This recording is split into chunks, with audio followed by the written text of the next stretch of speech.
Circle Master wanted to know Goog's top 3 evil clowns, which, I mean, I don't know that many evil clowns, but I do enjoy very much saying evil clowns. So I will say real quick, number 1 for me is gonna be the Joker.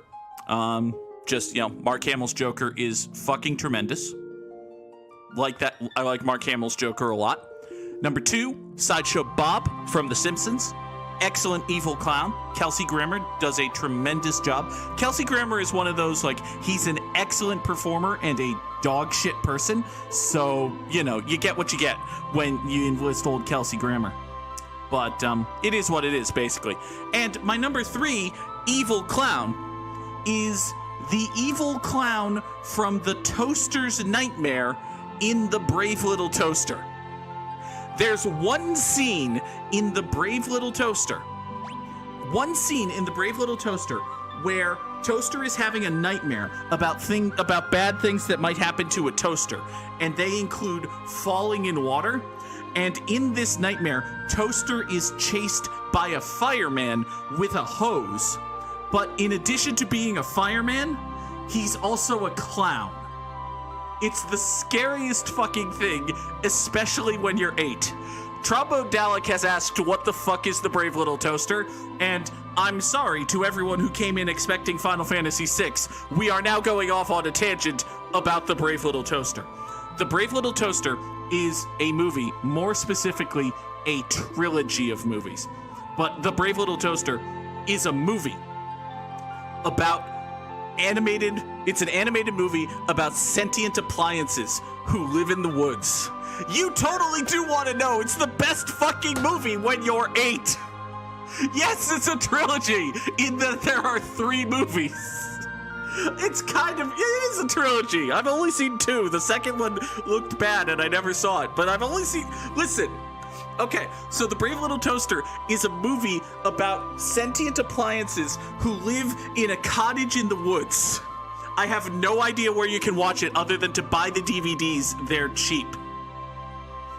So, I'm going to recap the entire plot of the 2 Brave Little Toaster movies that I've seen because they're both bonkers. It's amazing. Have I mentioned that these are musicals? By the way, these are animated musicals about sentient appliances that live in the woods. Okay? They live in a cottage in the woods, and they're very enamored with their master. The master of yes, they're musicals! I can sing 8 songs from the Brave Little Toaster on demand. I'm not going to, but I could. So they live in a cabin in the woods, and they're very enamored with their master, and their master is an adorable little 8-year-old boy. Here's the problem with adorable little 8-year-old boys. Eventually they grow up and go to college. So what happens is the cabin in the woods has been abandoned for a very, very, very long time, and the appliances are very sad. Their master is going off to college, and he doesn't need them anymore. Well, they say, fuck that. We shall go to the city. I will not sing Worthless. That is the most depressing fucking song in the entire fucking world. Oh my god. So the sentient appliances say fuck this. No, they do not actually say fuck this. They say fuck this, we're going to the city. Now it's important, we need to recap our roster of appliances. The movie is called The Brave Little Toaster, so would you believe it, the ringleader is a toaster. His name is Toaster. There's also a lamp named Lampy. He's kind of an asshole. Kind of thinks he has a lot of bright ideas. It doesn't really go well for him most of the time. One time, Lampy gets struck by lightning. It's traumatizing. It's great. There's a radio named, wait for it, Radio. It has the personality of like a 50s disc jockey, basically. And there are plenty of musical cues and references to super old-timey, like World War II and before radio broadcasts. It's excellent. There's a vacuum cleaner named Kirby because, well, Kirby vacuum cleaners can't keep up. And there's an electric blanket named Blanket whose personality is that of a wet blanket. Now, if you are an electric blanket, it's very bad for you to also be a wet blanket, but it's fine. It's fine. We don't have to worry about it. It's totally fine. So these appliances, who live in this cabin in the woods, say the master's going off to college in the city, and they don't like that. So they want to come up with a plan to get out of the college and get to the city. This is the first 20 minutes of the movie, is just the appliances realizing they need to leave the cottage and leaving the cottage. Standing in their way, among other things, is, well, the fact that they're appliances, but also a very angry air conditioner played by Phil fucking Hartman. There's like there's one actor I can identify in this movie. Actually, I think Jon Lovitz is in this movie. Don't quote me on that, but I think Jon Lovitz is in this movie. But also, Phil Hartman is definitely in this movie. He plays a sociopathic air conditioner, and he's doing a Jack Nicholson impersonation. Imagine if Phil Hartman doing Jack Nicholson as a complete psychopath like The Shining, except he's an air conditioner who's furiously jealous at all of the other appliances for their ability to move. So the air conditioner has a fucking conniption and short circuits himself and blows up. You see the air conditioner's corpse. Again, this is an incredibly traumatizing movie. But the appliances get themselves into the woods, and they have a series of weird Jungle Book-like adventures where it's like the appliances have a run-in with squirrels, the appliances have a run-in with frogs. There's an entire 8-minute musical sequence with the appliances and the frogs that doesn't really do anything or advance the plot, but it's there, it's nice, it's fine or whatever. And eventually there's a rainstorm, and this is where Lampy gets struck by lightning because he's trying to become like a Klieg light and shine a spotlight out into the world to find the blanket. There's one scene, oh my god, I haven't even told you about the most traumatizing scene in The Brave Little Toaster. There's one scene where the appliances find themselves on the edge of a cliff. Did I mention that Kirby is a gigantic jackass? Kirby is a gigantic jackass. He is also, as it turns out, afraid of heights. We discover that Kirby is afraid of heights as he and the other appliances are trying to rappel across a canyon. They're on the edge of a cliff. There's a fucking gorge beneath them. The toaster is shimmying along these tied together appliance cables, and Kirby is on one end acting as the anchor, except he has a fucking nervous breakdown and a panic attack. And you see these horribly dramatized shots of looking down at the gorge and then looking at Kirby, and Kirby's losing his shit, and he eats his corn and he throws all of his friends off of a fucking cliff.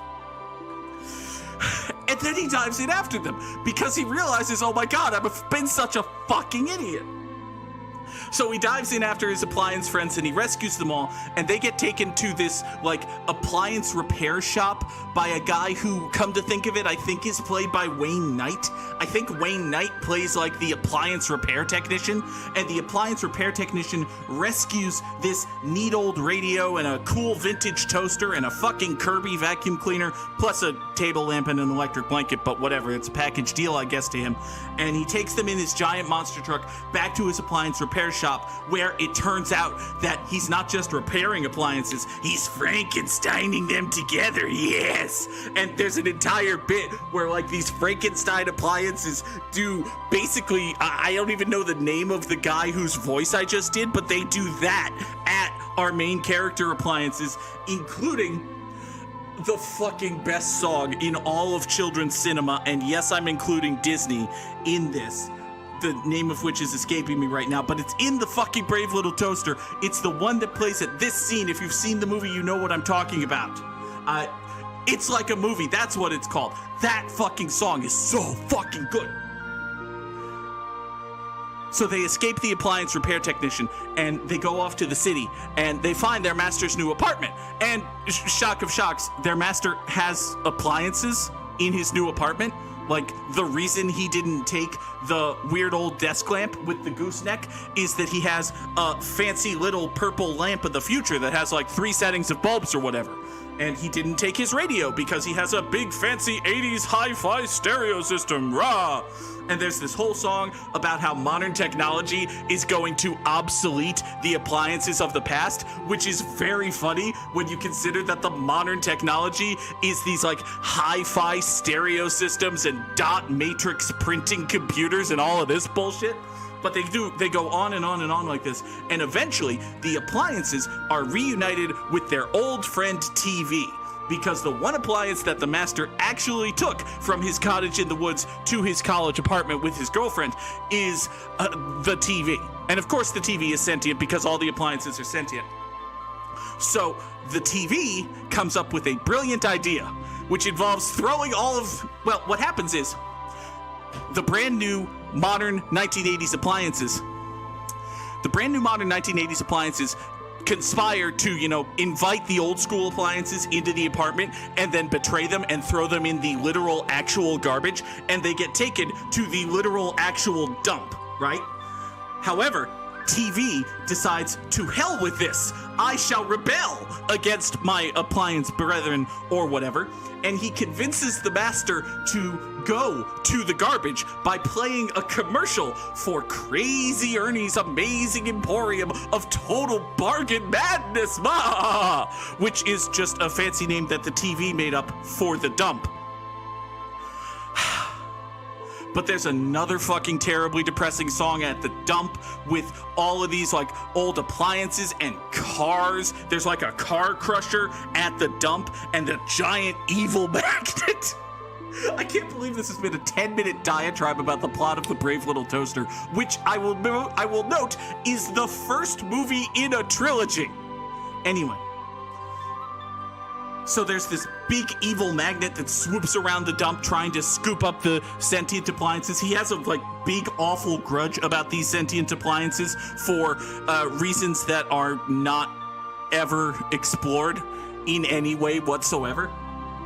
So the magnet scoops up the appliances and he dumps them on this conveyor belt, and eventually the master and his girlfriend get to the dump, and by a sheer stroke of coincidence, the master sees the lamp and the radio and the vacuum cleaner and the blanket on this conveyor belt full of garbage about to get squashed into a tiny little cube, right?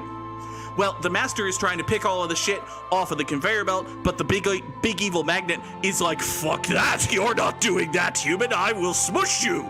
So the big evil magnet conspires and, big evil magnets his way into having all of the garbage piled on top of the master and the sentient appliances, except for the toaster.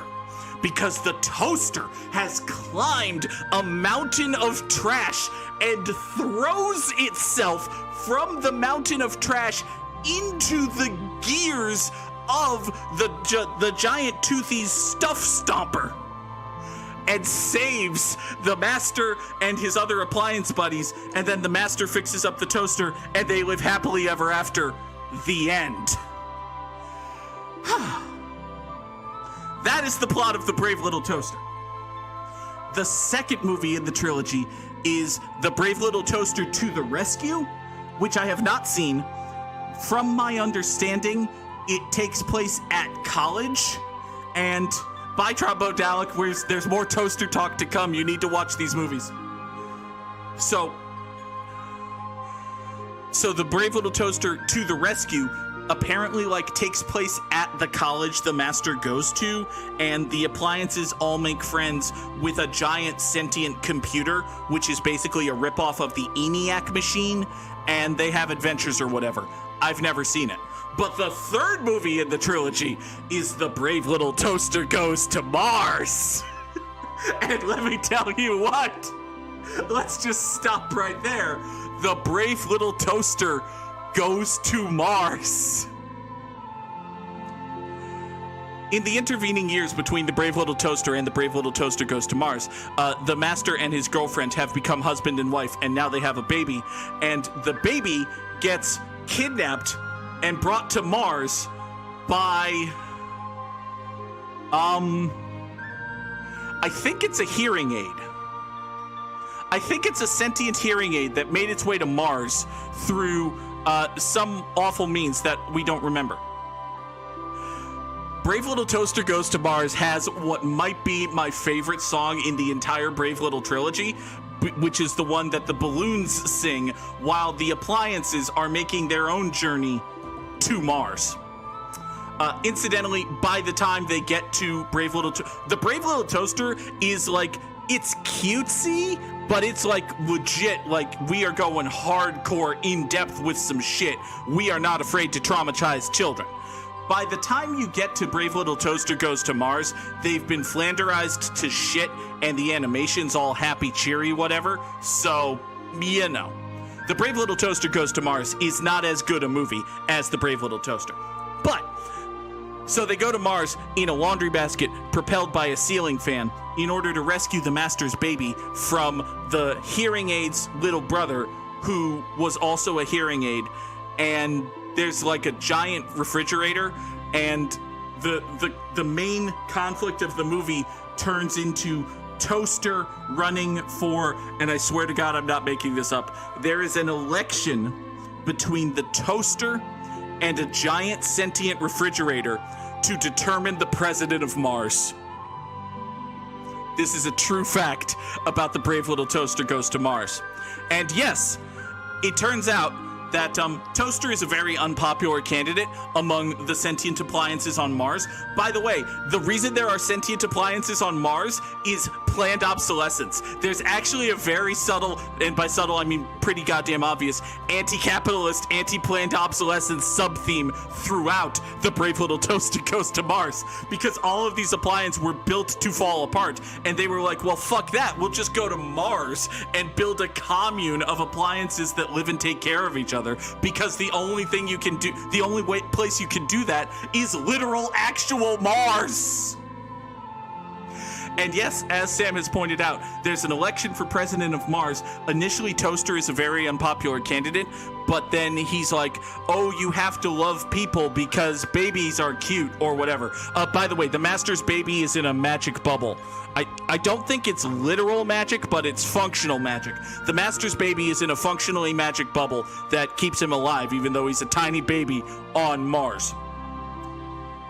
And the master's baby touches the giant evil refrigerator, which melts his frozen heart or whatever. And all of the Martian appliances vote for Toaster to be president of Mars, but Toaster votes for the giant refrigerator because he feels bad about voting for himself or whatever.